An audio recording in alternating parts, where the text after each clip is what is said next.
Welcome to the Fast Mode podcast series. I'm Tara Neil, and with me today is Anthony Perez, Marketing Director at Nokia. Nokia creates technology that helps the world act together. As a B2B technology innovation leader, the company pioneers a future where networks meet cloud to realize the full potential of digital in every industry. Through networks that sense, think, and act, Nokia works with its customers and partners to create the digital services and applications of the future.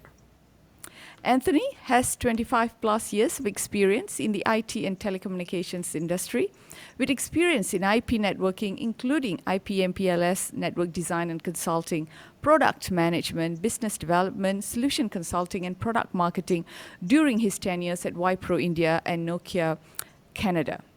Anthony currently focuses on marketing Nokia's data center solutions, featuring industry-leading hardware and software products powered by best-in-class silicon, network operating systems, and state-of-the-art network management and automation platforms. Welcome, Anthony. Great to have you on today's episode. Thank you, Tara. I'm happy to be here. Awesome. Okay, so let's start. How are AI applications, including GenAI and Agentic AI, impacting data center workloads and infrastructure requirements? So, AI continues to be the hottest topic in our industry today, as many of you know. And businesses across all segments are now actually looking at how they can take these AI applications and use cases and apply them into their digital transformation and IT initiatives. So, how can AI help them improve operational efficiency? How can it help Yep. them improve the end user experience? And in some cases, can AI help them actually find new revenue streams? So all these areas are making the case for AI more and more dominant. Now, AI workloads are quite different from your what you call traditional or general purpose workloads. And a key part of AI is networking. Now, in the networking area, there are two terms that you'll actually hear. You'll hear back-end networks and front-end networks. Now, back-end Okay. networks are primarily the networks that are used for interconnecting AI training infrastructures.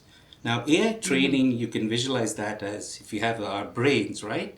Over the years, we learn. So AI training is Yep. much like the brain.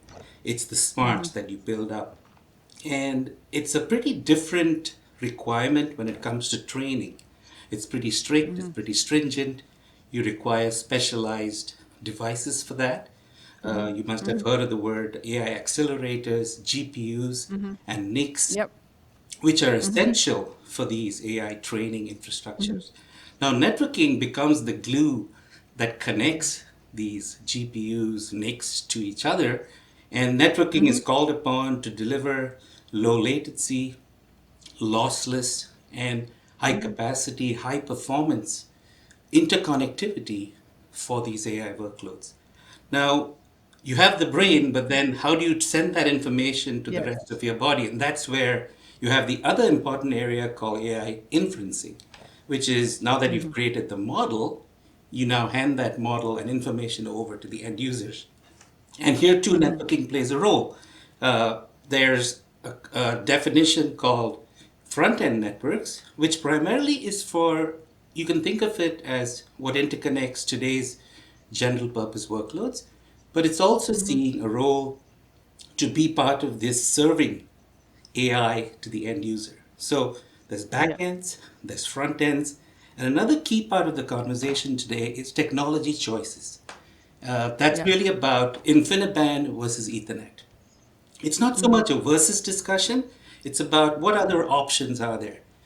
InfiniBand used to be the only technology that was used for connectivity of AI Yep. workloads, but now over the past few years, there's enough evidence that Ethernet has stepped up and can step up to be a technology of choice for networking for AI workloads. And you'll ask, why Ethernet? Ethernet's been here for a long time. It's everywhere. But more importantly, I think Ethernet has demonstrated the ability to deliver performance. So we've come from 400 to 800 gig today. We are looking at 1.6 and higher speeds going forward. And Ethernet has always delivered on this performance curve, but also deliver it at a price point that makes it attractive and efficient when you're implementing Absolutely. scalable infrastructure. So that's really the idea of how networking plays a role when it comes to AI infrastructures. And so when we are looking at these AI applications, right, what comes out of this infrastructure, this entire software stack, we have Gen AI applications and agentic AI applications. So the demand for that has necessitated such stacks that you have just talked about. So does it mean that data centers are now going through a revolutionary phase where they have to upgrade everything that they have to cater for these workloads? Well, the good news is while the requirements are quite stringent, oftentimes when it comes to AI training, it's probably fair to say that the requirements are fairly unique. So when you talk about the infrastructure you need to interconnect GPUs, in terms of the capacities, the feature sets even that you need, they're quite unique. So you could almost say that that's Yep. equipment that's new. Now, the hardware itself could well be the same Yep. hardware we have. It's software features that need to be added on. But when it comes to the front end, it's really an evolution of where you are today. So I think it's a mix, but you're right to identify that there are certain unique capabilities that will drive certain requirements into the networking infrastructure that you decide on using. Yes, absolutely. Oh, that's interesting. Could you provide an overview of Nokia's data center networking portfolio and some of its key components? Absolutely. So when Nokia entered the data center market, our vision and approach to data center networking can be described in three simple words, and those words are human error zero. Human error zero essentially manifests itself in two key areas. So the first area of human error that's important is the area of, in some ways, we as vendors are kind of the ones responsible to make sure that that doesn't happen, right? There's the element of Yep. software bugs, hardware issues that Yes. come up Yes. Indeed. advertently in hardware. So that's human error. And the other element Yes. of human error is operations. When you run a network of any sort, errors happen. Our goal is to look at how we can do something in the industry to eliminate human error. And that's where human error zero comes from. Now, how do we Okay. achieve this goal? Uh, we've got an approach through the work we've done with our routing portfolio, where we've always taken what we call a quality first approach and a reliability approach that is different in the industry when it comes to designing, testing these solutions. So we're going to ensure that from that perspective, we as a vendor will do our best to eliminate those human errors. And what we've also done is combine this whole approach with some very unique innovations to now be able to build a complete portfolio of hardware, a network operating system, as well as a management platform that can help you deliver a complete solution. So, just to mention the products themselves, our hardware portfolio has a complete set of products that are fixed configuration as well as very large chassis based systems that support speeds up to 800 gigi today. These platforms run Nokia SR Linux, which is a network operating system that we designed brand new for data center switching. So this Okay. was really an innovative thing we did.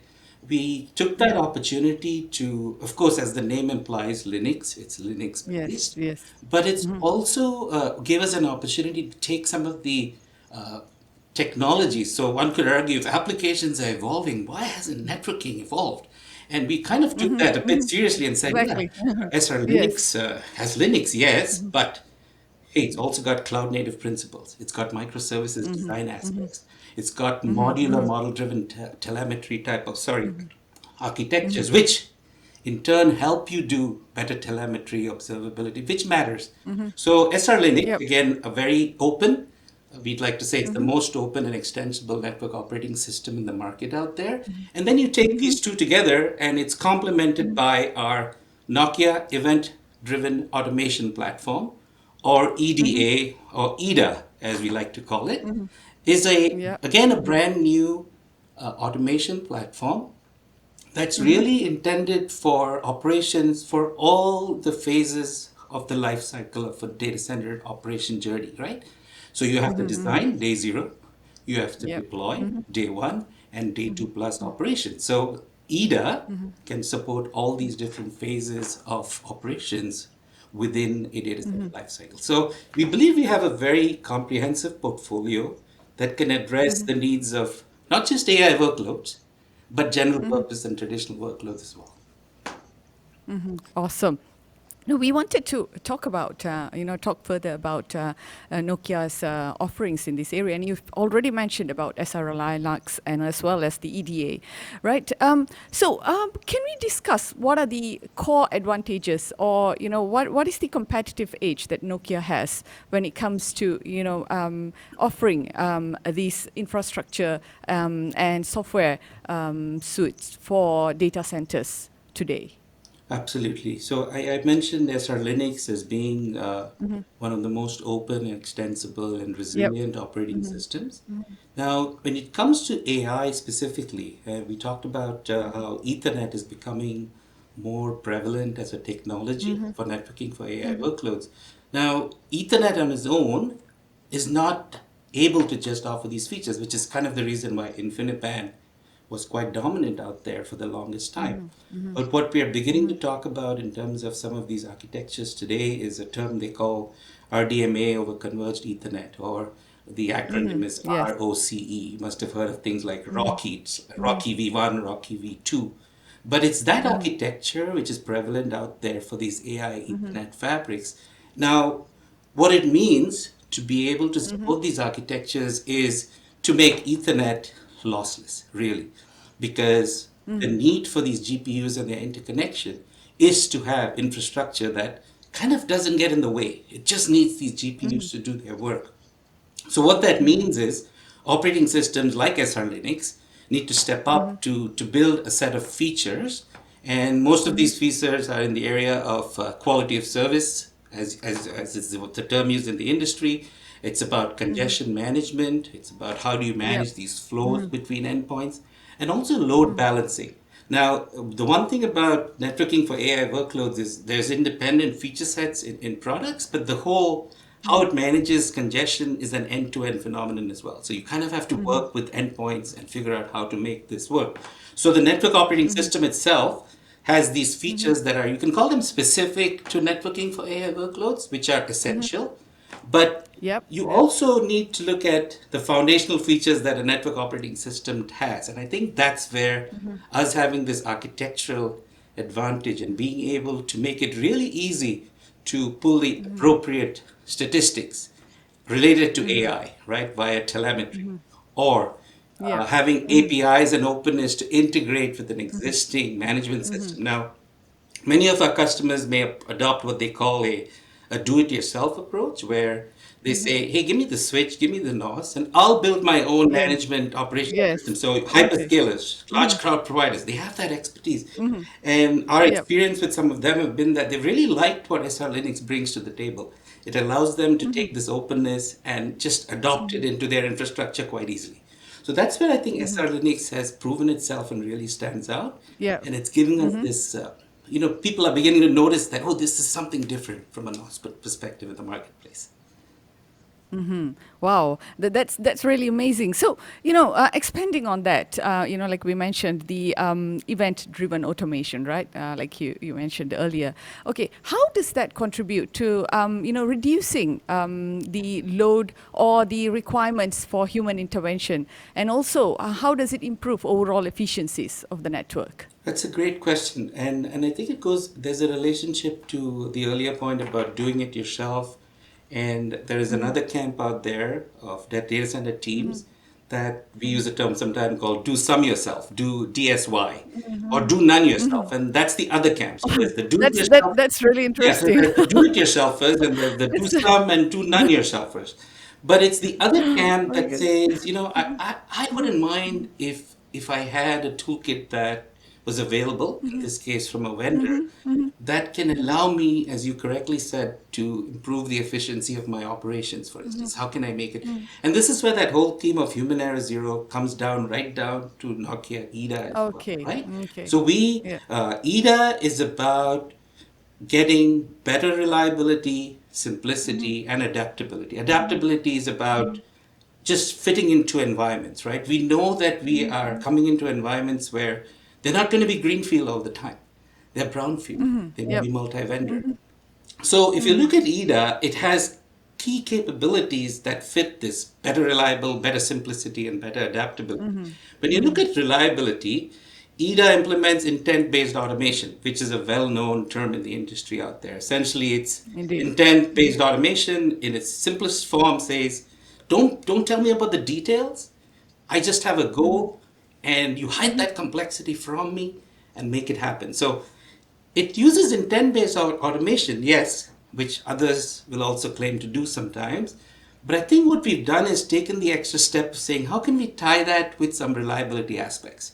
So we use this aviation industry analogy sometimes of how, before planes take off, they do pre-checks, post-checks, and all said and done, it is a fairly and one of the most reliable ways to travel. And we say, what if networking kind of was that way? So EDA is kind of similar in that sense. It says, we give you pre-checks, we give you post-checks, right?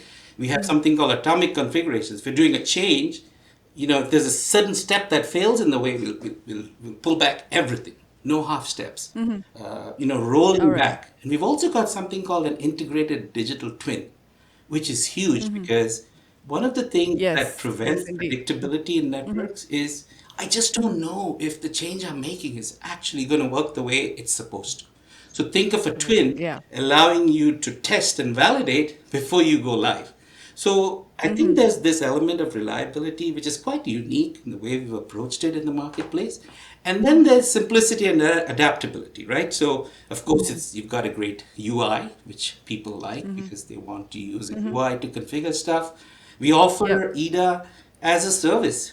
So if you don't want to purchase EDA and do it all yourself, we'll offer it as a service. So you can now have us help you manage your infrastructure. So that's an appealing thing for customers. Multi-vendor support. That's another thing that's important. And in EDA, there's this unique concept. Again, speaking of new, one of the things EDA does is it's Kubernetes based. It has this notion of apps for all the different job Okay. functions and tasks. So if you think of something like AI, for instance, you could have potentially an app that helps you deploy these AI infrastructures. And once you've deployed them, even have the ability to monitor, see if it's working like it needs to be configured.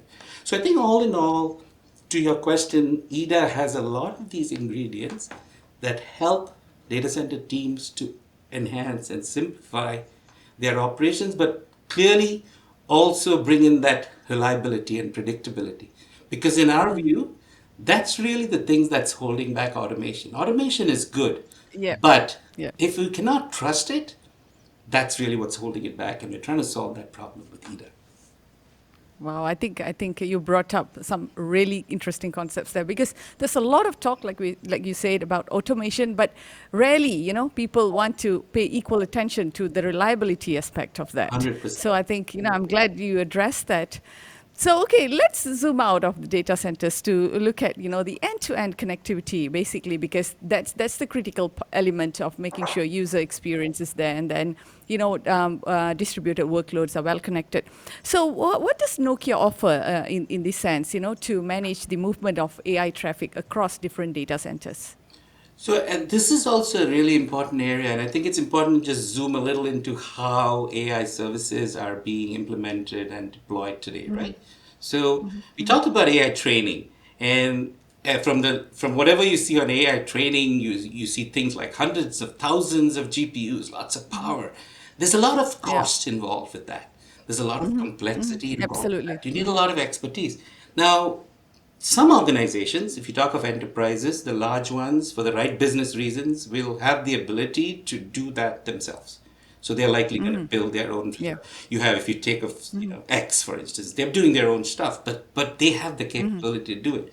What we're seeing as a very common trend among a large chunk of other enterprises who either do not choose to or do not have the ability to do that themselves, they would rely on services from cloud providers or what's being referred to as GPU as a service providers today. It's much like what you have with public cloud services. Think of an AI cloud service where I'm an enterprise, I need a certain amount of GPUs or CPUs, and I go to a cloud provider and I buy that as a service. I run my AI training there. Once the model is built, now I can do my inferencing and serve it to my users. So this is the model that's beginning Yep. to get quite dominant out there in the industry. So as a cloud provider or GPU as a service provider who delivers these kind of services, you have all these AI infrastructure domains which typically are distributed as well, right? So I'll have some in the US, I'll have some in Europe, I'll have some in Asia, because I Yeah, have customers exactly. that I sign up anywhere and Yeah. everywhere. I also may get into situations for the right use cases. I may find that I've run out of GPU resources in location X and I'd like to assign that to location Y for applications that can actually work in that distributed fashion. How do I quickly move those things around? And this Yeah. is where, in addition to what we talked about with backends and front ends, which are kind of Yeah. inside the data center, there's the importance of the connectivity between these AI infrastructures. And that's a critical thing we're realizing within Nokia.